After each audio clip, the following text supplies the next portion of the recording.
लोगों से एक बात कहना चाहता हूँ। रवि के बिंदास बोल में आपका स्वागत है। सबसे पहले तो कि मैं रवि के बिंदास बोल चैनल की ओर से उत्तराखंड में एक सीरीज शुरू कर रहा हूँ, उत्तराखंड मुसलमान और पलायन। उत्तराखंड में मुसलमान मैदानी क्षेत्रों से पहाड़ी क्षेत्रों में जा रहा है और पहाड़ी क्षेत्र का व्यक्ति पहाड़ छोड़ के यहाँ आ रहा है।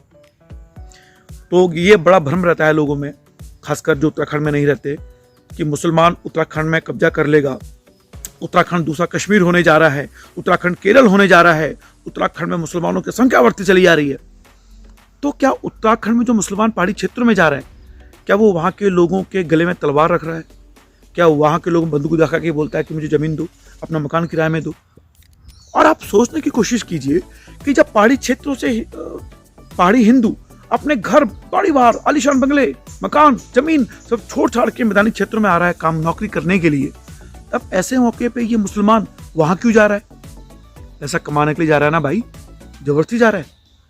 अब जब कोई मुसलमान वहां जाएगा, उसे जमीन किराए में मिल जाएगी, जब वो वहां मेहनत करेगा, पैसा कमाएगा, उसे तो लगता है कि यार, क्योंकि देखिए मुसलमान मेहनती कौम है और मेहनती कौम को कहीं भी भेज दीजिए वो काम करेगी। तो जब मुसलमान वहां गया, उसने मेहनत से डंका बजाया, तो उसने आसपास के अपने मुसलमान मित्र को भी कहा, भाई यहाँ तो बहुत उम्मीदें हैं, संभावनाएं हैं, आओ यहाँ जॉब करो। तो वहाँ जितनी भी सब्जी बेचने वाले का काम हो, पंचर का काम हो, कारपेंटरी हो, मिस्त्री का काम हो, बढ़ई का काम हो, प्लम्बरी का काम हो, वो सब काम किसने किए? मुसलमानों ने किए। और वहाँ जाके वो पैसा किससे कमा रहे हैं? उन पहाड़ी हिंदू से कमा रहे हैं। वो पहाड़ी हिंदू पैसा कहाँ से ला रहे हैं? क्योंकि उनका बेटा वहाँ रह रहा है। वो वहाँ रह के काम क्यों नहीं कर सकता? क्यों? क्योंकि पहाड़ी हिंदुओं को काम नहीं करना है, उन्हें बड़ाई गिरी नहीं करनी, उन्हें नाई नहीं बनना है। क्यों? क्योंकि बहुत छोटे काम है। देखिए, आपको मुसलमानों से चिढ़ने की जरूरत नहीं है, उनसे सबक लेने की आवश्यकता है, उनसे प्रेरणा लेने की जरूरत है, उनसे शिक्षा लेने की जरूरत है कि जब मुसलमान मैदानी क्षेत्रों से छोड़ के दुर्गम क्षेत्रों में आके काम कर रहे हैं अपनी मेहनत के बलबूते, तो उनसे आपको शिक्षा लेनी है, चलना नहीं है। अब आप कहोगे यार रवि में इतना हृदय परिवर्तन कैसे हो गया, ये तो मुसलमानों के खिलाफ लिखता था। तो मैं आपको बता देना चाहता हूं कि रवि ने मुसलमानों के खिलाफ कभी कुछ नहीं लिखा है, कट्टरपंथी मुसलमानों के खिलाफ लिखा है, लिखता हूं, लिखता रहूंगा। दरअसल समस्या क्या है हमारे देश में सेकुलर हिंदुओं की, कि उन्हें लगता है कि अफजल गुरु जैसे लोग मुसलमान हैं, उन्हें लगता है कि कट्टरपंथी मौलवी जो भड़काते हैं, जो शुक्रवार की नमाज के बाद लोगों को उकसाते हैं, वो मुसलमान हैं। वो आम जो मेहनत का मुसलमान है उसको मुसलमान मानते ही नहीं है, और मैं इनको मुसलमान मानता हूँ। मैं कट्टरपंथियों को, जो कश्मीर पत्थरबाज हैं, जो कश्मीरी टुकड़े टुकड़े गैंग जो जेएनयू में आवाज लगाते हैं, उनको आप मुसलमान मानते हो? मैं तो नहीं मानता भाई, मैं तो उनके खिलाफ लिखूंगा, टक्के लिखूंगा। लेकिन वो मेहनतकश मुसलमान जो जमीन छोड़ के, मैदान छोड़ के पहाड़ों की तरफ जा रहा है काम करने के लिए, उनका मैं सम्मान करूंगा। पर हाँ, एक बात और जोड़नी है मुझे इसमें, कि निश्चित रूप से पहाड़ों में अगर मुसलमान बढ़ेगा तो कुछ ऐसे अग्रेसिव मुसलमान भी आएंगे वहां पे, जो निश्चित रूप से खतरा हो सकते हैं। लेकिन हम जैसे लोग इसके लिए जिम्मेदार हैं, क्योंकि हम लोग खुद पलायन कर रहे हैं। इसलिए मैं आपसे बोल रहा हूँ कि आपको इन मुसलमानों से, जो मैदानी क्षेत्रों से पहाड़ों में आ रहा है, मेहनतकश मुसलमान, उससे आपको प्रेरणा लेनी है। आपको अपने पहाड़ में टिके रहना है।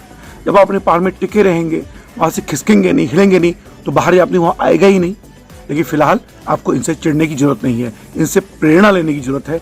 वीडियो बनाने का यही मकसद है। डर आप लोगों का भी जायज़ है, लेकिन इस डर के कारण आप लोग खुद हैं, ये मुसलमान नहीं। मैं रामनगर में आया हूँ, काफ़ी दिनों से देख रहा हूँ, और रामनगर में देखेंगे तो यहाँ के बाजारों में मुसलमानों का ही कब्जा है। क्यों कब्जा है? अपनी मेहनत से। वो मोल भाव नहीं करते हैं, कम कीमत पर अधिक काम करेंगे और अधिक कीमत पे छोटी जगह को खरीद लेते हैं। क्यों? अपनी मेहनत के बलबूते अपनी संभावनाएं देखते हैं।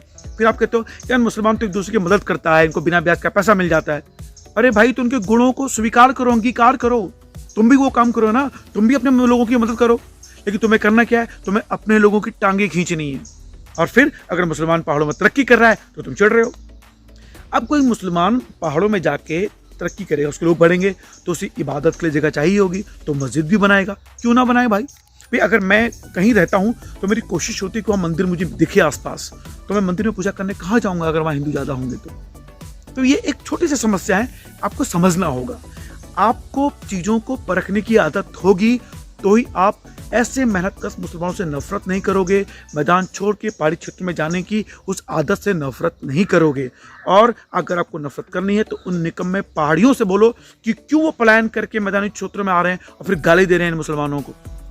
तो इस तरह की सीरीज में शुरू करना चाह रहा हूँ। मैं उन पहाड़ी लोगों से भी मिलूंगा, मैं इन मुसलमानों से भी मिलूंगा कि किस तरह से आप मेहनत कर रहे हैं। आप हमारे उत्तराखंडी को प्रेरणा दीजिए, सिखाइए कि मेहनत कैसे की जाती है। और निश्चित रूप से मैं मुसलमानों का कायल हो गया हूँ इस मामले में कि वो इतनी कठिन मेहनत करके चहुमुखी विकास कर रहे हैं, अपना भी और उत्तराखंड का भी। और निश्चित रूप से संख्या उनकी बढ़ेगी। क्यों बढ़ेगी? क्योंकि मेहनत कर रहे हैं और अपने लोगों को वहाँ बुला रहे हैं। और उन लोगों को इसलिए बुलाया जा रहा है क्योंकि आप लोग निकम्मे हो, समझिएगा। फिलहाल उत्तराखंड मुसलमानों पलायन की सीरीज में मेरा सहयोग दीजिएगा रवि के बिंदास बोल चैनल की तरफ से। आप मेरे को सब्सक्राइब कीजिए, वीडियो दीजिए, शेयर करवाइए और इस चैनल को प्रमोट कीजिए प्लीज़। जय भारत, जय उत्तराखंड। और मुसलमानों की मेहनत का सभी को प्रणाम है, और उन उत्तराखंडी हिंदुओं प्राणियों को भी कि प्लीज़ इन मुसलमानों से प्रेरणा लीजिए, छोड़िए मत।